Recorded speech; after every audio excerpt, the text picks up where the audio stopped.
You took God's most precious gift, babies, defenseless, innocent. Case 1. Janine Jones. Between 1978 and 1982, infants died at alarming rates in 2 Texas hospitals. Parents watched their healthy babies suddenly crash. Nurses whispered about strange patterns. Children were 25 times more likely to suffer cardiac arrest when one particular nurse was on duty. Her name was Janine Jones. Jones, a licensed vocational nurse, craved the chaos of medical emergencies. She injected babies with muscle relaxants and painkillers, creating life-or-death situations so she could play hero. Investigators believe she killed as many as 60 infants and children.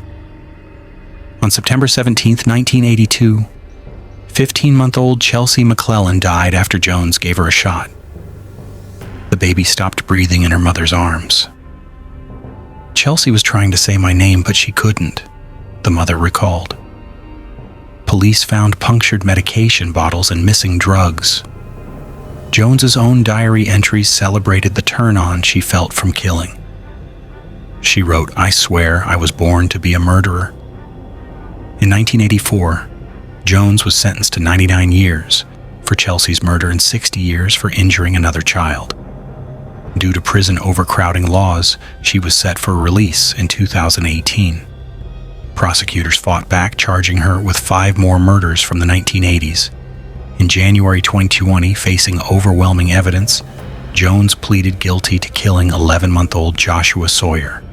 She was sentenced to life in prison. Janine Jones, now 75, sits in the Murray unit in Gatesville, Texas. She will die behind bars, ensuring she can never harm another innocent child again. Case 2. Rosemary West. At 25 Cromwell Street in Gloucester, England, a house of horrors concealed unimaginable evil.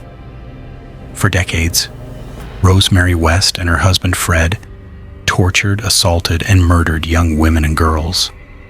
Many victims were buried in the cellar and garden. Among the dead was their own daughter, 16-year-old Heather. Rose met Fred in 1969 when she was just 15. He was 27, dirty, and troubled. Despite her initial disgust, she moved in with him.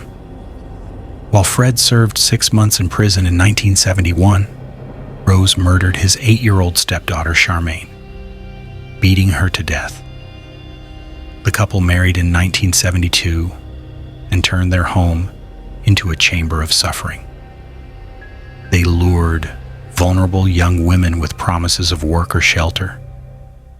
Victims were subjected to horrific abuse before being killed and dismembered. Rose personally murdered 10 people, including pregnant tenant Shirley Robinson, who was carrying Fred's child. The nightmare ended in 1994, when police, investigating Heather's disappearance, dug up the garden. 9 bodies were found at Cromwell Street. Fred confessed to 12 murders but hanged himself in prison before trial. Rose faced justice alone. After 7 weeks of testimony in 1995, the jury convicted her of 10 murders. The judge called her crimes appalling and depraved, sentencing her to life imprisonment with a whole life tariff. She will never be paroled. Rosemary West, now 71, is imprisoned at HM Prison Mulhall in West Yorkshire. The house at Cromwell Street was demolished in 1996. Rose maintains her innocence, but the law ensures she will die in prison. Case 3. Joanna Dennehy. In March 2013, over just 10 days, Joanna Dennehy killed 3 men in Peterborough, England, then drove to Hereford and stabbed 2 random strangers. Her motive was chillingly simple.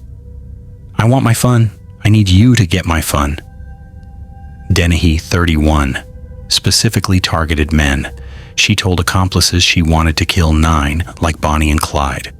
Her first victim was Łukasz Slaboszewski, a Polish man who believed she was his girlfriend. After drinks, she blindfolded him and plunged a knife into his heart. She stuffed his body in a wheelie bin, later showing it to a 14-year-old girl. "It got more-ish," she said. "I got a taste for it." 10 days later, she murdered roommate John Chapman, 56, texting an accomplice. "Oops, I've done it again." Hours later, she killed Kevin Lee, 48, her landlord and lover. She dressed his corpse in a black sequin dress and dumped it in a ditch, buttocks exposed. Still unsatisfied, Dennehy drove to Hereford, where she randomly attacked 2 dog walkers within 9 minutes, leaving both for dead. Both survived. Police arrested her on April 2, 2013. She laughed and flirted during booking. At trial, Dennehy pleaded guilty. Mr. Justice Spencer called her cruel, calculating, selfish, and manipulative, noting she got sexual pleasure from inflicting pain. On February 28, 2014, she received a whole life sentence, only the 3rd woman in UK history given this punishment. Joanna Dennehy, now 42, is imprisoned at HMP Low Newton. She will never walk free again. Case 4. Sharon Carr. At age 12, Sharon Carr became Britain's youngest female murderer when she stabbed 18-year-old hairdresser Katie Ratcliffe 32 times in June 1992. The brutality stunned investigators.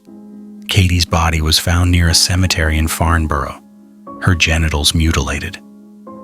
Police initially hunted an adult male due to the ferocity of the attack. The case went cold. Sharon, dubbed the Devil's Daughter, lived freely for years. But in 1994, while detained at a young offenders institution for attacking a schoolgirl, she bragged about the murder. Staff found her prison diary filled with horrifying entries. "I'm a killer. Killing is my business, and business is good." Another read, "If only I could kill you again, I promise I would make you suffer more. Your terrified screams turned me on." Sharon provided details only the killer would know. She confessed, even laughing as she recreated the murder for police. Detective Sergeant Paul Clements recalled, "What sticks in my mind was the coldness. There was a complete absence of emotion. Born in Belize, Sharon suffered severe abuse. Her mother poured pepper on her genitals as punishment and practiced voodoo, torturing animals. Sharon once decapitated a dog with a spade. Experts diagnosed her with schizoaffective disorder and multiple personality disorders. In March 1997, Sharon Carr was convicted of murder at Winchester Crown Court and sentenced to life in prison with a minimum of 14 years. Now 45, she remains at HMP Bronzefield. In 2020, a judge denied her release after learning she fantasized about murdering another inmate. Sharon Carr will spend the rest of her life behind bars. Case 5. Yolanda Saldivar. On March 31, 1995, Selena Quintanilla, the Queen of Tejano music, met with Yolanda Saldivar at a Days Inn motel in Corpus Christi, Texas. The 23-year-old superstar was there to retrieve financial records. Saldívar, 34, had been president of Selena's fan club and manager of her boutiques. But the singer's family discovered Saldívar had been stealing money. She was fired. That morning, Saldívar delayed the meeting by claiming she'd been raped in Mexico. Selena drove her to a hospital, but no examination occurred. They returned to the motel. When Selena again demanded the records, Saldívar pulled a .38 Taurus revolver from her purse and shot Selena in the shoulder. The bullet tore through her artery. Selena stumbled toward the lobby, bleeding heavily. Saldívar chased after her, calling her a Hotel staff heard Selena scream, Yolanda Saldívar shot me. Lock the door. She'll shoot me again." Selena collapsed. She was pronounced dead at 1:05 p.m. Saldívar barricaded herself in a truck for a 9 1-2-hour standoff, sobbing, "I didn't mean to kill anybody." She claimed she'd bought the gun to kill herself, and it fired accidentally. But prosecutors noted she never called 911 or administered first aid, despite being a trained nurse. On October 23, 1995, after 3 hours of deliberation, the jury convicted Saldívar of first-degree murder. She received life in prison with eligibility for parole after 30 years. In March 2025, Saldívar's first parole hearing was denied. Her next review is in 2030. Yolanda Saldivar, now 64, remains at the Patrick L. O'Daniel unit in Gatesville, Texas, where she will likely die in prison. Case 6. Juana Barraza. For years, elderly women in Mexico City were found strangled in their homes. Police dubbed the killer La Mataviejitas, the little old lady killer. Investigators assumed they were hunting a man, possibly a transvestite. They were wrong.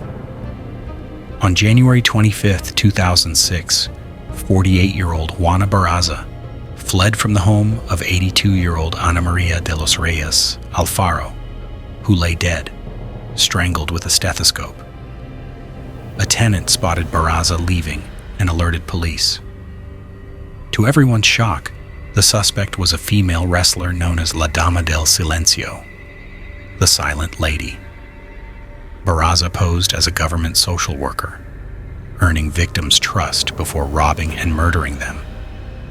She targeted women who reminded her of her abusive mother, who had traded her to a man for 3 beers when she was young. That man repeatedly raped her. Fingerprint evidence linked Barraza to at least 10 murders. She confessed to 3, including Alfaro's, claiming lingering resentment toward her mother drove her actions. Prosecutors believed she killed between 40 and 48 elderly women from the late 1990s through 2006. At trial, Barraza was convicted on 16 counts of murder and aggravated burglary. On March 31, 2008, she was sentenced to 759 years in prison, the longest sentence in Mexican history.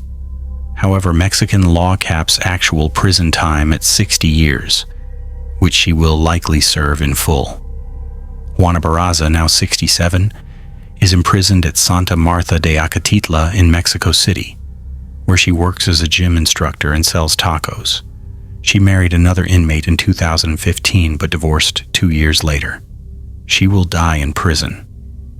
Case 7. Dana Sue Gray. In 1994, Dana Sue Gray went on an antique shopping spree in Southern California, paid for with money stolen from 3 elderly women she had murdered. Gray, 36, worked as a caregiver but was drowning in debt. She had expensive taste but no money to fund her lifestyle. On February 17, 1994, Gray visited 87-year-old Norma Davis, a former client, offering to help with errands. Inside the home, she beat Davis to death with a cast iron pan, then suffocated her. She stole Davis' credit cards and went shopping. 2 weeks later, Gray called on 66-year-old Dora Beebe, claiming she wanted to buy an antique. She strangled Beebe with a telephone cord, then ransacked the home. Gray next targeted 57-year-old June Roberts, bludgeoning her with a wine bottle before stabbing her. Roberts survived and identified Gray. On March 18, 1994, Gray's final victim was 84-year-old Dorinda Hawkins. Gray beat her unconscious with a ceramic figurine, then strangled her. Again, she went shopping with the victim's credit cards. Police linked the crimes through the credit card transactions. Gray was arrested on March 17, 1994. At trial, she showed no remorse. The prosecutor called her a cold-blooded killer, motivated purely by greed. Dana Sue Gray was convicted of 3 counts of first-degree murder and 1 count of attempted murder. She was sentenced to life in prison without the possibility of parole.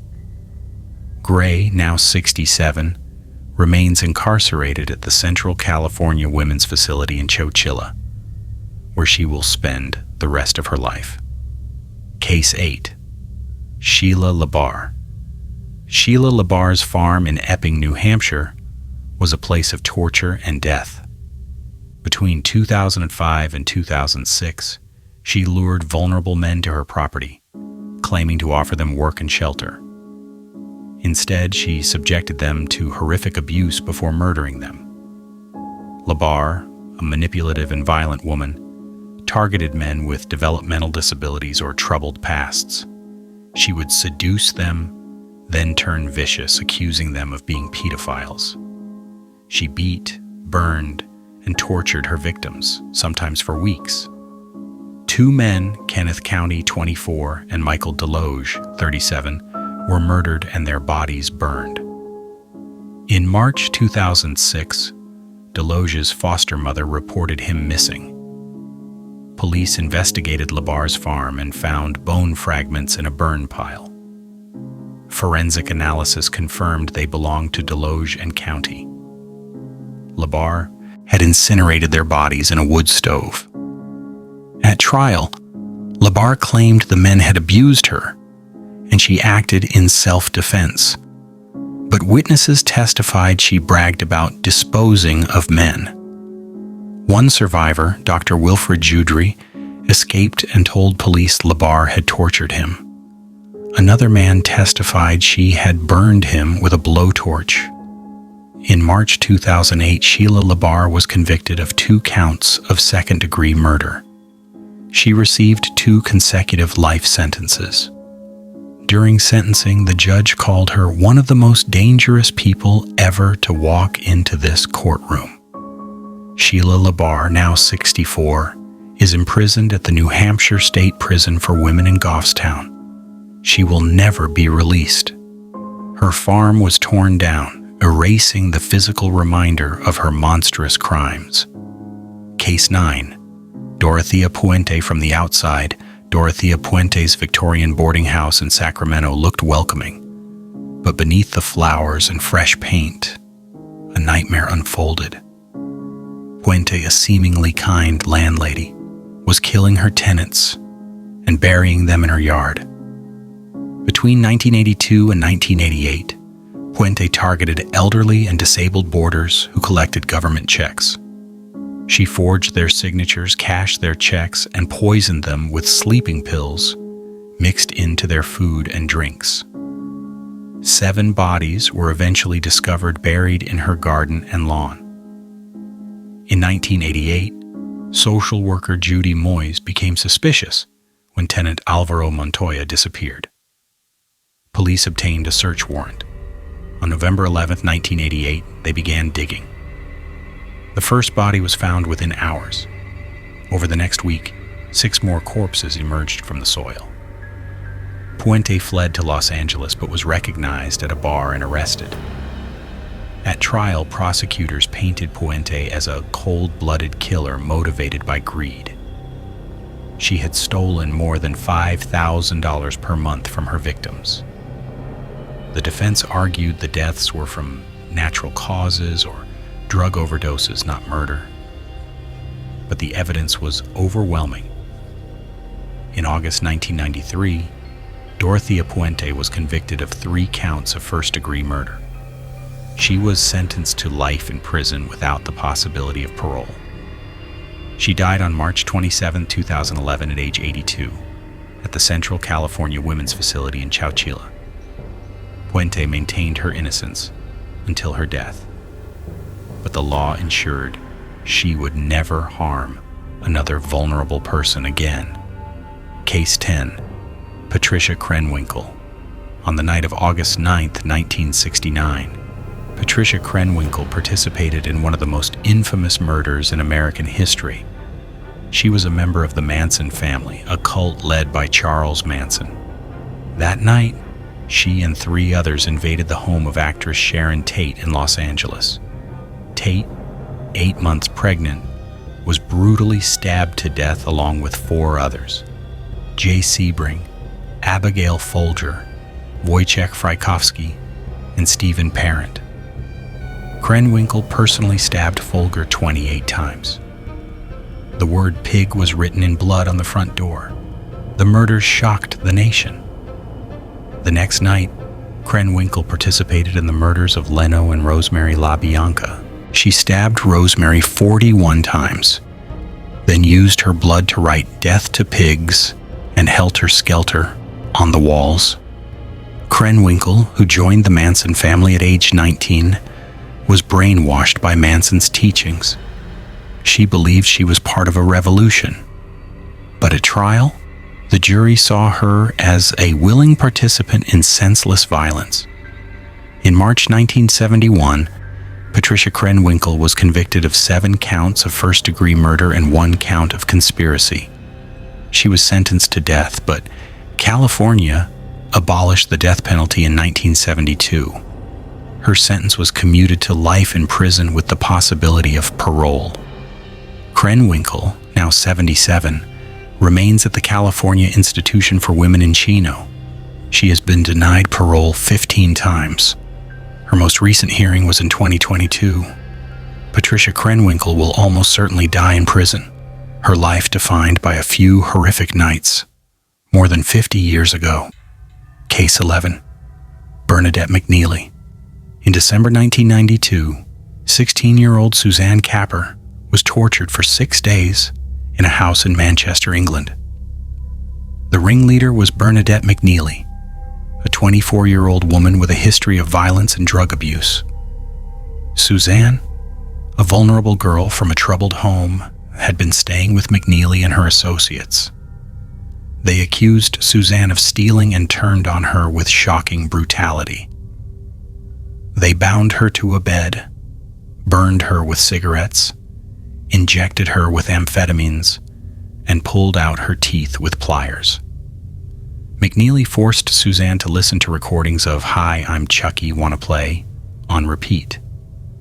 On December 14, 1992, the group drove Suzanne to a secluded area, doused her in gasoline, and set her on fire. She was left to die. Miraculously, Suzanne survived long enough to stumble to a nearby road, where a passerby found her. She told police who had done this to her before dying from her injuries on December 18th. Police arrested McNeely and 5 others. At trial, the details of Suzanne's suffering horrified the jury. McNeely showed no remorse. The judge called the crime a sustained and deliberate course of torture. In November 1993, Bernadette McNeely was convicted of murder and sentenced to life in prison with a minimum of 25 years. She remains incarcerated and has been denied parole multiple times. McNeely, now 57, will likely spend the rest of her life behind bars. Suzanne Capper's tragic story remains a haunting reminder of the cruelty humans can inflict. Case 12. Gwendolyn Graham. In 1987, patients at the Alpine Manor nursing home in Walker, Michigan, began dying under suspicious circumstances. Gwendolyn Graham, a 24-year-old nurse's aide, and her lover Kathy Wood were killing elderly patients for fun. Graham and Wood developed a twisted game. They selected victims whose initials would spell murder, though they never completed the sequence. Graham would enter patients' rooms during her shift, place a washcloth over their faces, and suffocate them while Wood stood watch. The victims were helpless, many suffering from Alzheimer's or other conditions that left them unable to resist. At least 5 elderly women were murdered between January and April 1987. Marguerite Chambers, 60, Mae Mason, 79, Myrtle Luce, 95, Belle Burkhard, 74, and Edith Cook, 98. After each killing, the pair would engage in sexual activity, finding the murders arousing. The killing spree ended when Graham left Michigan. Years later, in 1988, Wood confessed to her ex-husband, who contacted police.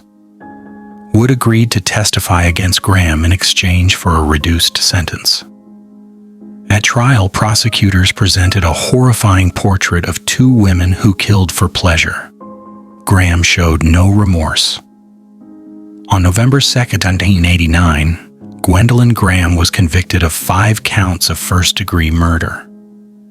She was sentenced to life in prison without the possibility of parole. Gwendolyn Graham, now 62, is imprisoned at the Women's Huron Valley Correctional Facility in Michigan. She has attempted multiple appeals, all denied. She will die in prison, ensuring she can never harm another vulnerable person. Case 14. Katherine Knight. On February 29, 2000, John Price's co-worker found something horrifying at Price's home in Aberdeen, Australia.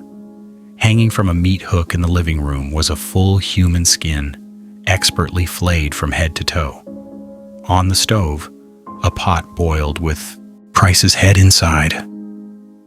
2 plates sat on the table, each holding portions of cooked human flesh intended for Price's children. Katherine Knight, 44, a slaughterhouse worker, had stabbed Price 37 times while he slept. He tried to escape, leaving bloody handprints throughout the house. But Knight caught him and continued stabbing. After he died, she skinned his entire body like an animal carcass, cooked parts of him, and prepared to feed him to his own children. Knight and Price had dated for 5 years. Their relationship was marked by extreme violence. Knight had a history of brutality with previous partners. She once hit an ex-husband over the head with a frying pan, fracturing his skull.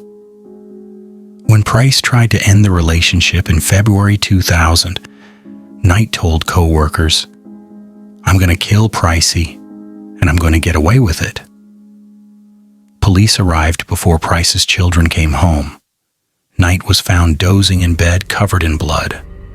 At trial, she initially pleaded not guilty, but changed her plea to guilty 4 days before trial. On November 8, 2001, Justice Barry O'Keefe sentenced Katherine Knight to life imprisonment without the possibility of parole. The first woman in Australian history to receive this sentence. He called her crime appalling and almost beyond contemplation in a civilized society. Katherine Knight, now 69, remains at Silverwater Women's Correctional Centre in New South Wales. She will die in prison. Case 15. Jennifer Pan. On November 8, 2010, police in Markham, Ontario, responded to a frantic 911 call.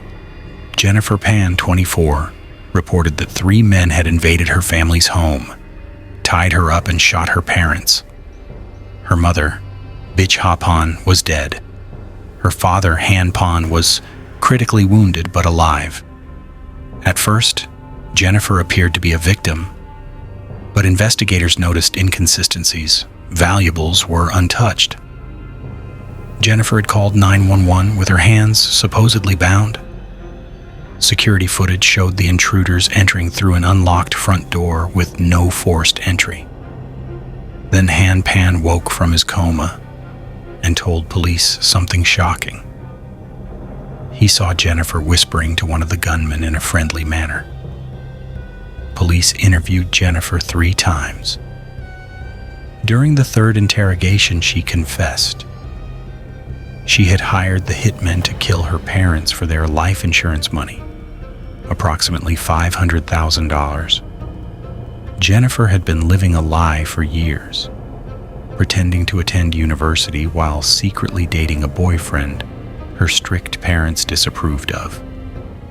When they discovered her deceptions and gave her an ultimatum, them or her boyfriend, she chose murder.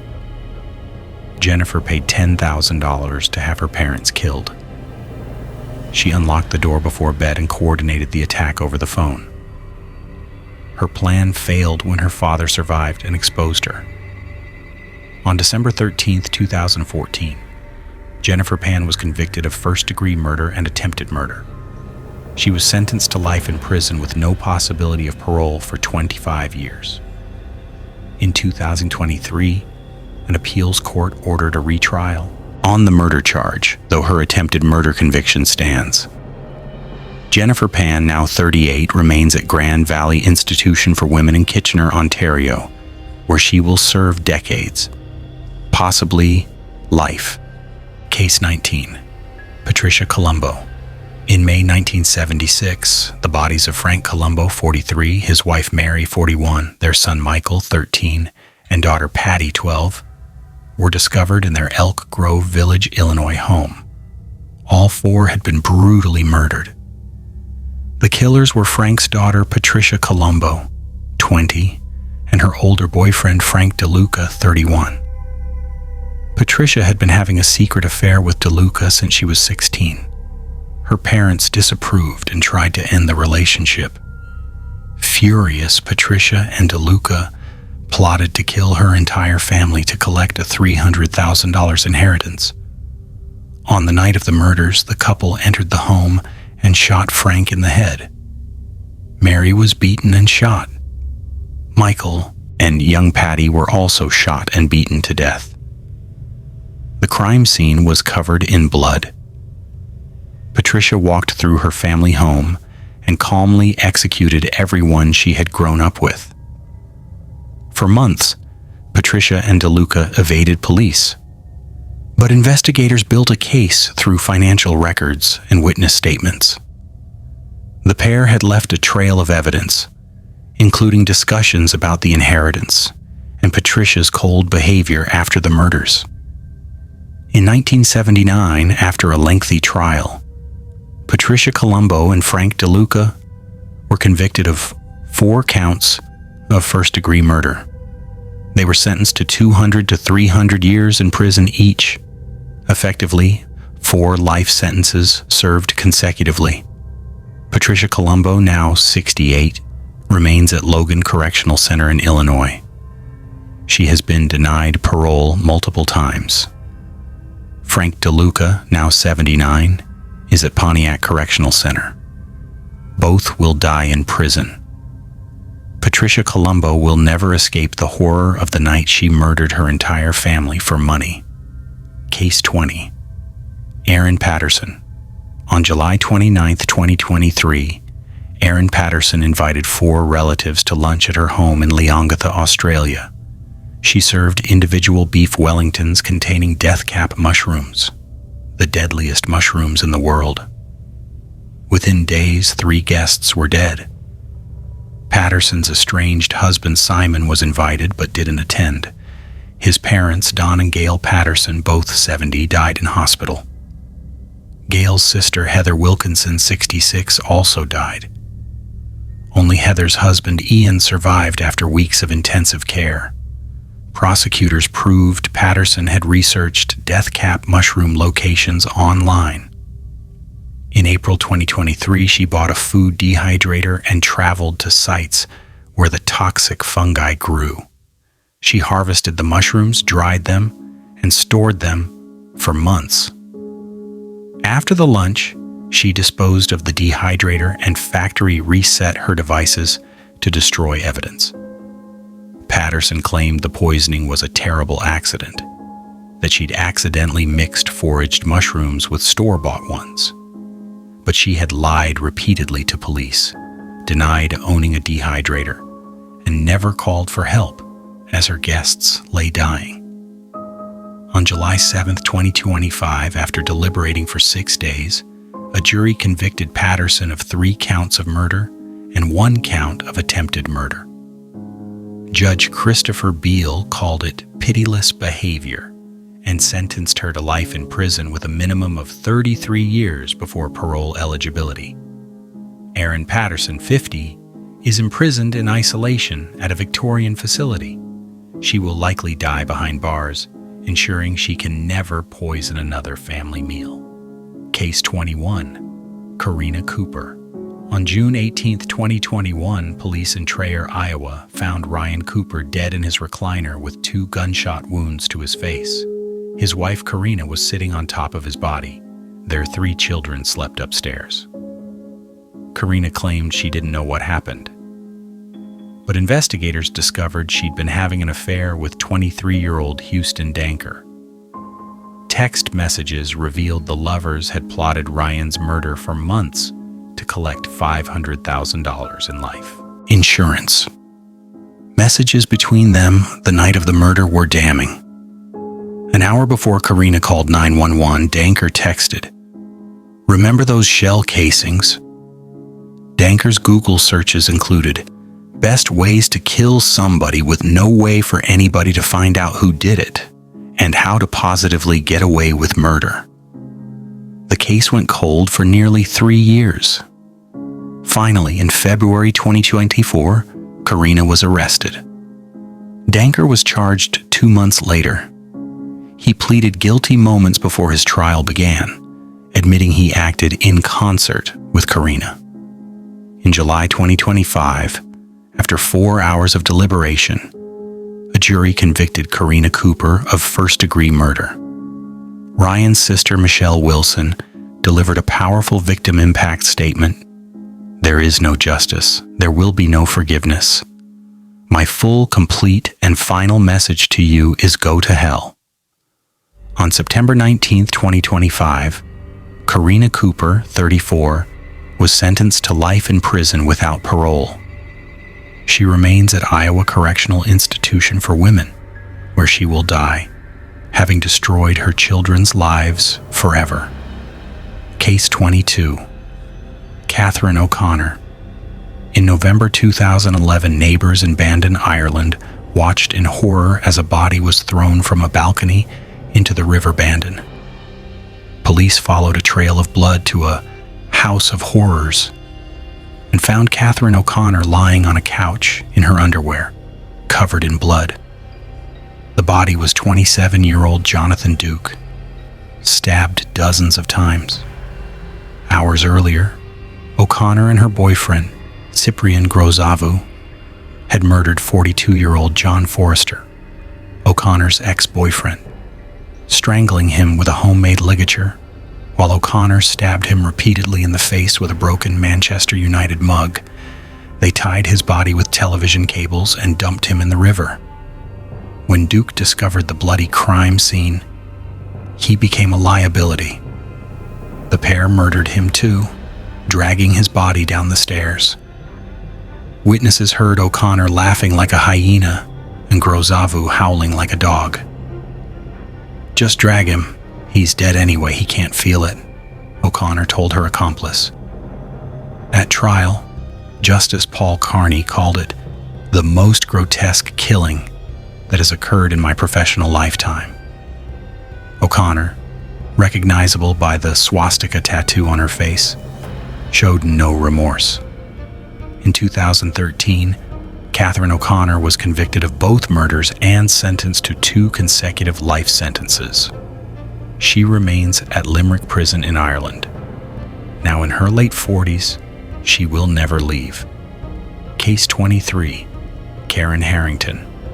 On July 5, 2019, Michael Cawley left his 2-year-old daughter Santina with his girlfriend, Karen Harrington, while he walked into Cork City Center at 3 a.m. When he returned 2 hours later, Santina was dying.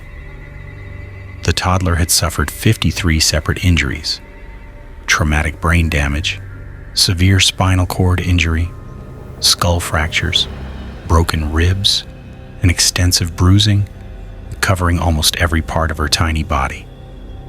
Clumps of her hair, torn from her head, littered the floor. She was found naked and blood-spattered. Harrington claimed she was asleep and didn't know what happened, but she was the only adult with Santina. Harrington's DNA was on blood splatters on the child's clothes. A neighbor heard Harrington repeatedly slamming her apartment door during the attack. Medical experts confirmed the injuries were inflicted with extreme force, not accidental. Santina died in her mother Bridget O'Donohue's arms. "I wonder, was she looking for me in those last moments?" Bridget said through tears. At trial, Harrington refused to explain how Santina was brutalized under her care. The jury deliberated for 4 hours and 46 minutes before convicting her. On May the 16th, 2022, Justice Michael McGrath sentenced Karen Harrington to mandatory life imprisonment. The murder of Santina Cawley, a defenseless 2-year-old child, is truly shocking, he said. Karen Harrington, 40, is serving her sentence at Limerick Prison. Her 2024 appeal was denied. She will die behind bars for murdering an innocent baby. Case 25. Linda Mulhall. Linda Mulhall was Charlotte's older sister and accomplice in the brutal murder and dismemberment of Ferris Wally Noor on March 20th, 2005. While Charlotte slashed his throat, Linda struck him repeatedly with a hammer. Linda, a mother of 4 with a history of alcohol and heroin addiction, helped dismember Noor's body. She removed his head, smashed it with a hammer, and carried the fragments in her son's school bag to various locations around Dublin. She buried pieces in fields, dug them up, and reburied them. The head was never found. After the murder, Linda and Charlotte dragged garbage bags containing body parts to the Royal Canal and threw them in. Linda later told fellow inmates details of how she disposed of the skull, called the final secret of the Scissor Sisters. Unlike Charlotte, Linda was convicted of manslaughter rather than murder. The court acknowledged Noor had been violent and abusive toward women, including their mother Kathleen. Linda received a 15-year sentence. In prison, Linda struggled. She slashed her wrists and spent time in psychiatric care. She served over 12 years before being released in 2018. Linda Mulhall, now in her early 50s, is free but remains forever marked by one of Ireland's most gruesome crimes. Her sister Charlotte remains locked away for life. Thanks for watching.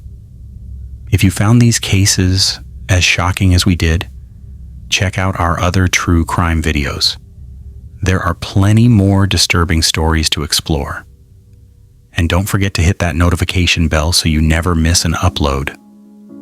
We've got more chilling cases coming your way.